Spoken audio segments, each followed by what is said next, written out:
નમસ્કાર મિત્રો, આજે સીધો ને સટમાં આપણે અખિલેશ યાદવ એમણે ભારતમાં નેપાળ જેવી પરિસ્થિતિ નિર્માણ થવાની વાત કરી છે, એના વિશે વાત કરીશું. અખિલેશે આજે પ્રેસ કોન્ફરન્સ કરી અને પ્રેસ કોન્ફરન્સમાં અખિલેશની સાથે શીખ સમુદાયના કેટલાક નેતાઓ પણ હાજર હતા. અખિલેશે કહ્યું પણ ખરું કે મુલાયમસિંહ યાદવ એટલે કે એમના પિતાશ્રીએ નેતાજી કહે છે એમના માટે, નેતાજીએ શીખ સમુદાયના અગ્રણીને મિનિસ્ટરિયલ રેન્ક અને એમાં પાછી કેબિનેટ રેન્ક આપી હતી. એટલે 2027માં જ્યારે સમાજવાદી પાર્ટીની સરકાર બને ત્યારે એમાં શીખ સમુદાયને પ્રતિનિધિત્વ આપવાની પણ ખાતરી આપી. પણ અખિલેશે જે વાત કરી એ બહુ મહત્વની વાત એ હતી કે વોટ ચોરી જો આમને આમ ચાલુ રહી તો ભારતમાં પણ નેપાળ જેવી પરિસ્થિતિનું નિર્માણ થશે. અને એમણે જે ઉલ્લેખ કર્યો એ અયોધ્યાની ચૂંટણીમાં 5,000 લોકો બહારથી આવ્યા અને એ લોકોએ વોટ ચોરી કરીને એને જીતવાની કોશિશ કરી.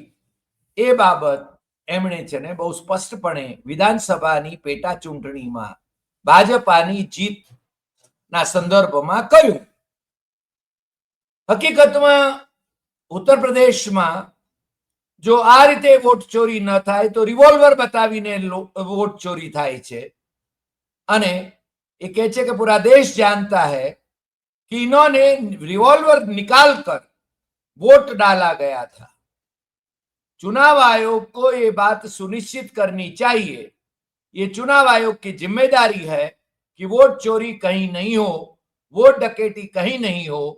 कुंदर की रामपुर मीरापुर विधानसभा उपचुनाव का जिक्र करते हुए सपा अध्यक्ष ने कहा कि जब ये वोट चोरी से नहीं जीत सकते थे तो रिवॉल्वर निकालकर वोट रोका. એમણે બહુ સ્પષ્ટપણે જે પેટા ચૂંટણીની વાત થઈ અને પેટા ચૂંટણીમાં ભારતીય જનતા પાર્ટી કઈ રીતે જીતી એની વાત કરી. અને રાહુલ ગાંધીએ જે રીતે મહાદેવપુરાની વોટ ચોરીની વાત અને જે સ્લોગન આપ્યું વોટ ચોર ગદ્દી છોડ, એ આપણે જાણીએ છીએ.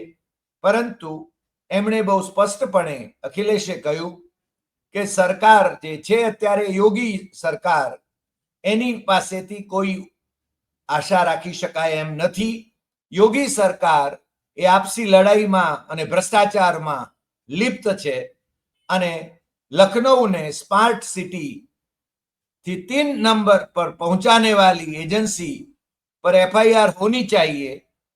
उन्होंने कहा कि भाजपा सरकार जाएगी तभी क्राइम जाएगा. इस राज्य में किडनैपिंग बढ़ी है, क्राइम बढ़ा है. एक बात मैं कहने जा रहा हूं कि 2027 में सपा की सरकार आएगी, हम लोग सरकार बनाएंगे.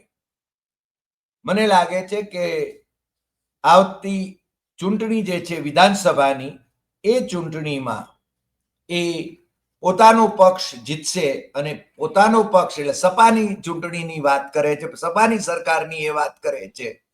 સપા અને કોંગ્રેસ સાથે મળીને ત્યાં ચૂંટણી લડશે કે કેમ એની વાત એ કરતા નથી.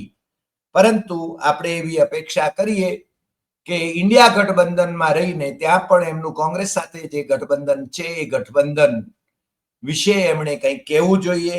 એના વિશે એમણે કોઈ ફોડ પાડીને વાત કરી નથી. પરંતુ જે વાત અખિલેશે કરી છે એ વાત નેપાળ જેસે હાલાત એટલે નેપાળમાં જે પરિસ્થિતિ નિર્માણ થઈ છે એવી પરિસ્થિતિ એ અખિલેશ આ વોટ ચોરીને કારણે આપણે ત્યાં ભારતમાં પણ નિર્માણ થાય એવી વાત કરે છે. આપણે એવી અપેક્ષા કરીએ કે એવા સંજોગો નિર્માણ થાય નહીં ભારતમાં, કારણ કે બાંગ્લાદેશમાં પણ એવા જ સંજોગો નિર્માણ થયા હતા, શ્રીલંકામાં પણ એવા જ સંજોગો નિર્માણ થયા હતા. અને આપણે થોડા વખત પહેલા જે અજય શુક્લ સાથેના એપિસોડ આપણે કર્યા એમાં છે ને ડીપ સ્ટેટ એની જે ભૂમિકા હોય છે એ ભૂમિકાથી એ જે રીતે સત્તા પલટો કરાવે છે, લોકશાહી ઢબે ચૂંટાયેલી સરકારને કઈ રીતે ઉથલાવી દેવામાં આવે એને માટે જે ખેલ કરવામાં આવે એ ખેલ આપણે શ્રીલંકામાં જોયો છે, બાંગ્લાદેશમાં જોયો છે અને નેપાળમાં પણ આપણે જોઈ રહ્યા છીએ. એટલે ભારતમાં આ ડીપ સ્ટેટ એ સફળ ન થાય એવી આપણે અપેક્ષા કરીએ અને લોકશાહી ઢબે ચૂંટાયેલી સરકાર આપણે ત્યાં કાર્યરત રહે એટલી આપણે અપેક્ષા કરીએ. આજે આટલી વાત. ફરી મળીશું નવા એપિસોડમાં નવા વિષય સાથે. તમને આ એપિસોડ ગમ્યો હોય તો સૌથી વધુ શેર કરશો, લાઈક કરશો, કમેન્ટ કરશો.